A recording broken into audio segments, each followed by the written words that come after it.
Production funding for Behind the Headlines is made possible in part by DHG is a full-service accounting firm serving Memphis and the Mid-South region for more than 60 years, combining community involvement with the technical resources of a national firm. For more information, visit dhgllp.com.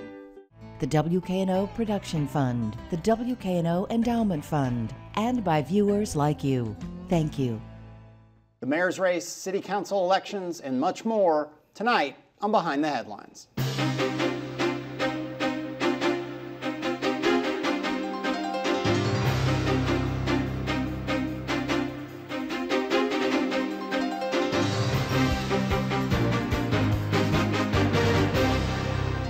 I'm Eric Barnes, publisher of the Memphis Daily News. Thanks for joining us. I'm joined tonight by a roundtable of journalists, starting with Jackson Baker from the Memphis Flyer, Bill Dries, senior reporter with the Memphis Daily News, and Les Smith, columnist with the Memphis Flyer. Thank you all for being here. So we start with the mayor's race, and we should say at this point we're taping on Wednesday, so things might have changed a little bit by the time this show's on Friday. But Bill, let's talk about where we are. We have 12 to 14. I lost count, honestly. A number of registered candidates who made the filing deadline. There's a withdrawal deadline on Thursday, so some may have formally withdrawn. But where are we? What does the landscape look like? We have a dozen people who have filed and qualified to run for mayor. As you're seeing this on Friday, the Election Commission has certified the ballot by now for all 15 races. So we've got a dozen contenders for mayor, and it's a large field, but it's relatively small considering that in the 2009 special election we had a record for the mayor council form of government with 25 candidates in that particular race. So a dozen is kind of easing off of where we've been in the past. 15 in one mayor's race before that, 14 in another. And there haven't been definitive polling yet, I don't think. But one thing, and we can talk about the relative merits of this, but the campaign, the finance disclosures came out. And so we have at least the top four in terms of who have raised the most money up to this point. Not necessarily surprising that it's A.C. Wharton, Jim Strickland, Harold Collins, and Mike Williams, all folks who've been pretty active and pretty involved, and no surprises there. Jackson, your take on the field, on those top four, top six, however you want to look at it. Well, I think that top four is the race, and if you want to pare it down even further, we have a top two in that race because Mayor Wharton and Councilman Jim Strickland have raised really equivalent, the same amount of money almost. The mayor has spent more money at this point. He actually has a little bit more on hand because some of Strickland's money was raised for council. He may not be able to use it. He's got a bunch of money though. Harold Collins is a distant third, and Mike Williams is way back there and hasn't raised much at all. His strength is entirely in his grassroots support among city employees, and it's very chancy as to whether he can expand on that beachhead. Harold Collins has a chance to expand on the beachhead. He's got a bully pulpit. He's on the council. He can make news. He can make up for the financial deficit. But the two big candidates as far as money is concerned, as far as organization, are Wharton and Strickland. Yeah, and we've been moving toward this for better part of a year, it seems like. Yes, we have. And I have to say, I'm still a little disappointed that it hasn't heated up any more than what it's done. I mean, there's that old Ric Flair thing about to be the man, you got to beat the man. Well, I see a lot of jabbing being done at A.C. Wharton, but I don't see any haymakers being thrown at him by either Strickland or by Collins. And in order to get something generated in terms of the voter and enthusiasm and building it up, it's just kind of falling flat right now. This is my usual thing. Where are we towards Election Day? This one is when? It is October 8th. Early voting starts the last 2 weeks in September. So we're 2.5 months, and I agree with you, Les. It is interesting. There aren't a lot. I mean, Harold Collins has his yard signs out. I mean, I'm on email lists and such, but it doesn't feel like past races. I think what this reflects is something that's been a long time in coming, and that is I think that our candidates have finally realized that voters aren't engaged in these races really until just a bit before early voting. That's when they make their decision. They might register earlier in the polls in terms of name recognition, but in terms of undecided voters making their decision, I think they make it much closer to Election Day in the early voting period than they did before. You know, the one question I'm asked almost every day is, how's this thing going to come out? And I give the faithful answer, it's the mayor's to lose. And there's several reasons why that is the case. First of all, the mayor is the only one who really has a flamboyant enough personality to appeal to a cross-section of voters. Jim Strickland has a lot of voters. They're kind of confined to one section of Memphis. He's trying to expand on that. Harold Collins is not known enough throughout the whole city, but everybody knows A.C. Wharton. And A.C. Wharton, he can make news any day he wants to. He's always got to have free meeting on top of what he can pay for. Yeah. He can, but he can also have things blow up in his face. Exactly right. And that is happening still with a lot of regularity in this campaign.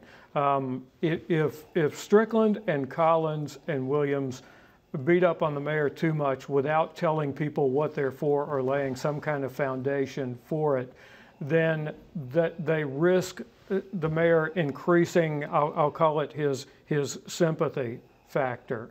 So there are times when I think their strategy has been, when something blows up on the mayor, just let it speak for itself. Yeah, well, he said early on, remember when he first came out, and AC said, I'm going to run on my record.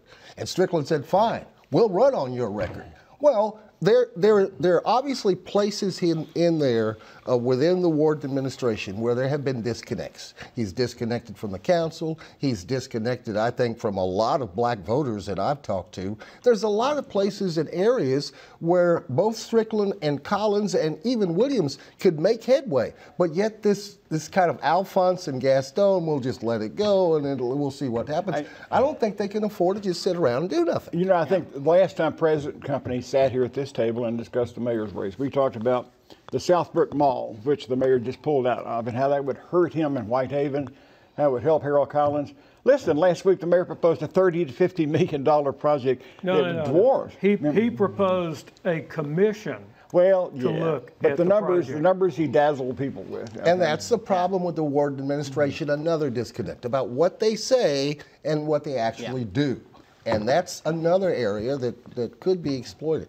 I mean, this mayor, I think, is very susceptible to rolling out these committees or these study groups on this, and I don't think it is the incumbent's gift, so to speak, in the election in his regard. He has to do things. He has to have more Bass Pro Shops. And when he has a Bass Pro Shops that has 600 new jobs, you can't lose 600 in another place the very same week that happens. I think this mayor faces a very credible challenge based on his own record in this election. But you can't beat, I don't want to say you can't be somebody who's nobody, because the other candidates are not nobodies. They're all substantial people.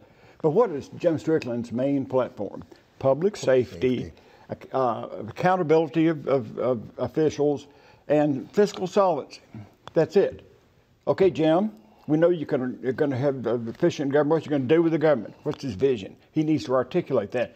Jim is a very likable guy, very personable. He's got to be able to show that somehow. Same thing with Harold Collins. He's got to be, we've got to see a vision, a visionary to emerge. And that's what will attract voters. But all we're getting are the talking points. Yeah. The same 3 talking points from Strickland, pretty much the same from Harold Collins. Well, let's segue into city council races. And first, and I'll go to you, Jackson, maybe just some of the basics. There are 6 seats, 6 people who are termed out, right? Well, there are 13 members. So there's a lot of turnover no matter how this happens. If you count Berlin Boyd, if you discount Berlin Boyd, who is the interim councilman in District 7, there's going to be 7 new people. Now, he may be reelected 6 or 7. Yeah, but it's a huge number. It's a huge depending number. on how you count it. Yeah. So how does it look there? I mean, if we've heard very little, I think, and I follow this stuff pretty closely and we cover it, I feel like broadly we haven't heard much from the mayor's race. I've heard so little about city council races. Well, and there are a couple of races that only the people who live in a given district know much about. District 4, Wanda Halbert's race. She got out so late and decided to run for clerk that we have a bunch of no names in the race. No names for the general public or pundits like us, but that will sort itself out. But some of those races have been established for months. and we know what's going on. District 5, for example, which is that Midtown East Memphis district that Strickland's vacating. You got 5 candidates there. You've got 3 people on the progressive wing, 2 people on the conservative wing, all of them solid people. And there's definitely going to be a runoff there. The question is it going to be 2 of the same kind, or one conservative, one progressive? I think that situation created what happened last week when Kenneth Whalum came out and now has decided he's going to be running for a council seat. And then he also brings in all these other people, kind of like endorsing them as other candidates in other areas. And they were all going to mesh together and be for trying to bring Memphis City schools back. I mean, it's one of those things where, you know, somebody's trying to get some interest generated. And certainly Whalum, of all the people for the council races, is the one we all know. Right. Bill, your take on the council races. And are there any, of all of them, how many are actually competitive, give or take? Most of them are competitive races. No one escaped unopposed this time around in terms of incumbents. So you have 6 council members who are absolutely leaving. That includes Alan Cron, who is the interim appointment for Shay Flynn, who has said he's not running and has not filed to run. Berlin Boyd is the appointment who is seeking re-election to it. Those are the main races to watch simply because there is no incumbent in them. The incumbents who are seeking re-election, the other 7, for the most part, make a pretty strong case and will be pretty hard to defeat, and that's why you've seen such large fields in the open seat races. The talk this week about redistricting.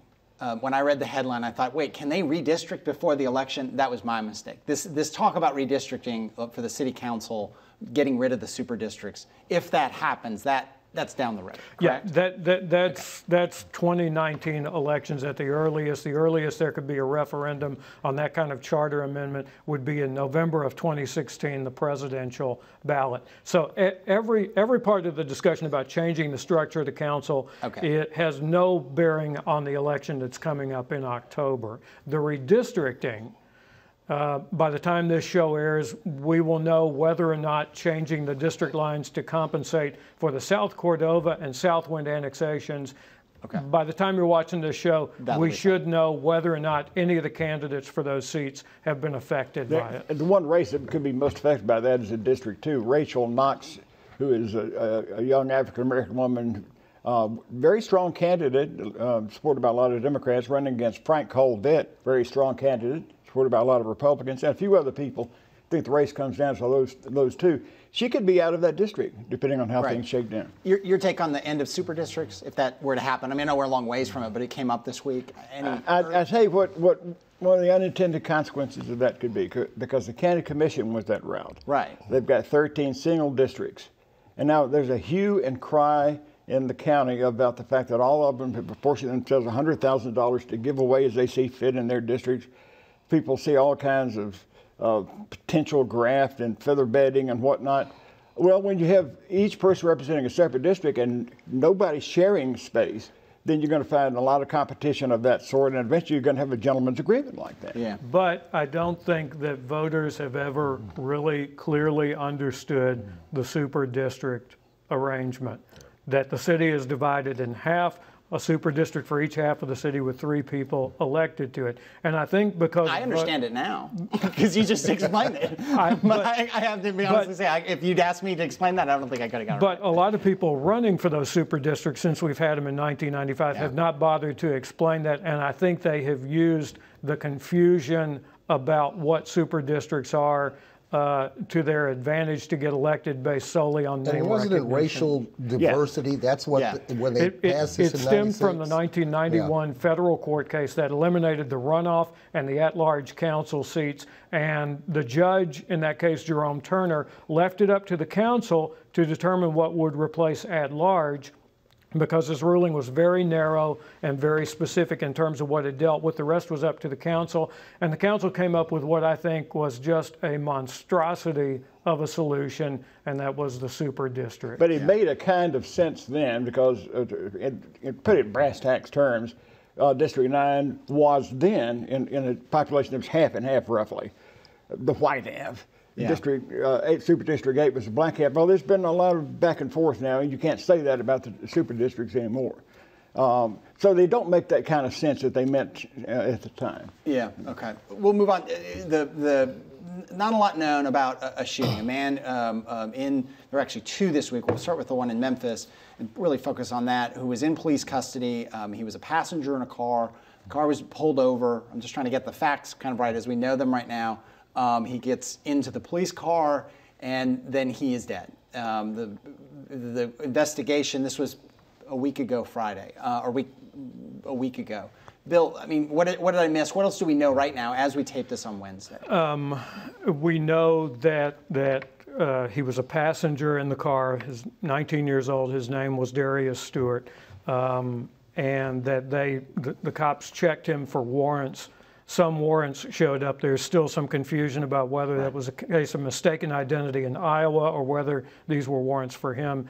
At any rate, beyond that and the shooting by the police officer who fatally shot Darius Stewart, that's where the dispute is. Yeah. And there's enough of a dispute that the Wharton administration and Police Director Tony Armstrong were looking for something ironclad that they could say, this is what it is, we know what it is, and this is how we're going to rule on the case. They couldn't do that. So the city turned this over to the Tennessee Bureau of Investigation, a state agency that by state law is forbidden from opening its investigative files to the public. But it can come back and say, here's what we found, but it can't, all of the work it does to get to that conclusion, it can't show? Right. And even if they wanted to, which they usually don't want to, the state law says that they cannot. We had a similar situation to this back in 2012. Remember, a 15-year-old boy was shot, an officer by the name of Stewart. They decided to turn it over to the TBI. That investigation took forever. Months and months and months, and in the end they came out and said, well, we don't think he's done anything criminal. Amy Wyrick looked at it. She said, well, there might be a case here, but I don't think it's worth prosecuting. But it took that long a time, and what it did was, especially in the African American community, although in that particular case it was a black officer involved in the shooting of a 15-year-old African American youth, but what it did was it brings back this whole argument with this situation of transparency and justice. Yeah. And in the African American community, they believe the two don't mix. Right. And I don't know that I said it, the Darius Stewart, 19-year-old African American teenager. Jackson, I mean, what your thoughts so far? Well, the situation is like we're looking at this situation through a magnifying glass of recent public history in the United States. Yeah. This Memphis is time for this kind of incident. They've been happening all over. So we have to get all the facts. That's right. I'm not sure do we know at this point, will the police department, Tony Armstrong, the director, I mean, will they do a parallel investigation? No. They won't? No. It's over. Because the thinking is that if you have multiple investigations going on at the same time, that they walk all over each other and it muddies the water. The other interesting thing about this is that Mayor Wharton commissioned a report on City Hall's transparency, its open records policy and everything like that. Mike Carpenter of the Plow Foundation, a former county commissioner, did the report for the mayor and released it at the end of April. One of his conclusions in that report, one of his recommendations, was that the police department should never turn over an investigation to the TBI unless it's as a complete last resort because of the way the state law forbids the public from seeing how they arrive at their conclusions. Yeah. And is there video? Do we have video? I mean, some of these other ones have been video. There is some video, although I think it stops somewhere after there's a fight at the end or tackling, and then we've not seen any more. And again, I should say, I mean, we're taping this on Wednesday. So much unknown in these kinds of stories, and I want to keep saying that. Maybe this is precisely the kind of situation that this proposal for the police review board, CLRB, that's still pending before the council, is designed to ameliorate. Talk about what that is. Well, it's a police review board that will assist the police department in examining its own situations. And is that in front of the city council right now? City council. Yes. Third and final reading is pending on this ordinance, which would give the review board more teeth. It had included subpoena power for the board. That was taken out on the amendment before it was delayed. All right, let's move on. DeArmie Bailey, an activist judge, founder of the National Civil Rights Museum, passed away recently. DeArmie Bailey, tell me more about him for those who don't realize the scope of what he did and the role he had in the history of Memphis. DeArmie Bailey was so much more than a judge in this community.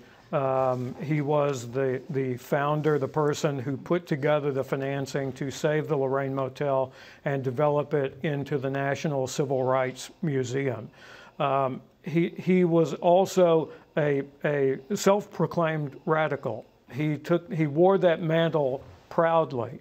And that's the part of the civil rights movement that he came from. He was expelled from Southern University because of his activism in the 1960s. He was on protest lines in the mid-60s with people like Abbie Hoffman. Yeah. He brought Malcolm X to the college campus where he went. He was an extraordinary public official and an extraordinary personality. And a remarkable thing about DeArmie Bailey was, for all of his successes, and they were many, he kept getting kicked out of the situations he had created. For example, he was at Berkeley after Yale Law School. He got elected to the Berkeley City Council, a young councilman, kicked out, recalled within a year. God knows what he did, but he was a very large personality, most likable guy you'd ever want to meet. Yeah. But there's something about his personality that bugs some people. Yeah, it did. But he felt good in his own skin. And how many of us can truly say that? Be comfortable with yourselves. I remember I was in a Midtown bar and I saw DeArmie walk by. And on that particular day, he had on this like safari outfit with brown shorts and some moccasins. and I waved at him. He came on in. He did that big grin, 10,000 watt grin he had, and he sits down. And he's got this man purse. And I'm going, is that like a purse? Yeah. He said, yeah, it's a hip thing. I just got my nails done. Wow. Only DeArmie Bailey could have walked in and done that, you know. Yeah, but he felt comfortable wherever he was. Yeah. I guess what I was trying to suggest a while ago, because he also got booted out of the presidency of the Civil Rights Museum within a year of his bringing it to fruition. This kind of thing. And he was kicked out of Southern University, as I think you mentioned. He had a Napoleonic way, a huge personality, hugely likable, and he used a lot of oxygen in the room, you know. And this creates revolutions, but it doesn't necessarily please people that he's got elbow room with. I think that's why he was never mayor of Memphis. I just don't think that that style of his always asking questions, always being aggressive, was really appreciated. But everybody, as soon as he was gone, we've lost a great one. Yes. Yeah. And for his failure in the mayor's race, which he ran in 1983, I don't think he would have done it any other way. Some candidates who lose, they'll go back and strategize and go, I should have done this. I really can't see DeArmie doing that, because his approach to it was the way that he wanted politics to be. The fact that politics wasn't like that didn't mean that he was ever going to change for that. Yeah. You mentioned being in a Midtown bar, which must mean that you're retired. I was in plenty of bars before I know, but you've never mentioned being in a Midtown bar. And I introduced you today as columnist with the Memphis Flyer, which you've been writing the column for a while now, right? Yeah, a year or two? About a year and a half. I've no sense of Something time. like that, But year and a half. This is the man responsible for having that happen. Yeah. Les Smith is retired, and after how many years in TV journalism? TV journalism, about 40 years, something like that. You know, started back in the middle 70s, 1974 in Jefferson City, Missouri. My very first interview was Henry Kissinger. Really? You started? I started. That's a good start. That wasn't a bad start. Come down. Yeah, it was a one-man band, and he came to visit then Christopher Kit Bond, who was the governor of the state, who later became the U.S. senator, and it was right after Watergate. Nixon had resigned, and so he agreed to do an interview, and that was my first interview. And I can remember the Secret Service was going, "Really? You want to do an interview with this kid?" He said, "Yes, I will talk to the young man." Yeah. And he did. He gave me 15 minutes. Wow. By myself. Which, and I don't mean to put you, but in local TV news now doesn't do more than a minute and a half, 2 minutes. Exactly right. Yeah. You know, and that's how it's changed. I mean, that's part of it. This is a different world of journalism and television journalism, and it's time to go. Fox 13 never used the slogan for Les, and the other couple of stations he worked for here didn't either. I always thought there should be a big billboard with Les's face. Less is more. I appreciate that. Right. I do. Well, you've been on the show from the beginning, and when we did week after week when we did the roundtable, and I personally appreciate it immensely, and particularly the early years, your patience with me, a print guy that I somehow got myself into this job, and your patience was immensely helpful. And your hair's gotten better. Thank you. And you're off to Belize. Off to Belize, August 1st. I'm down there. Come see me. I'm fishing. I'm going to be scuba diving and everything. All right. Well, thank you. I really do. Thank you very much. Thank you all for being here. Thank you for joining us. Join us again next week.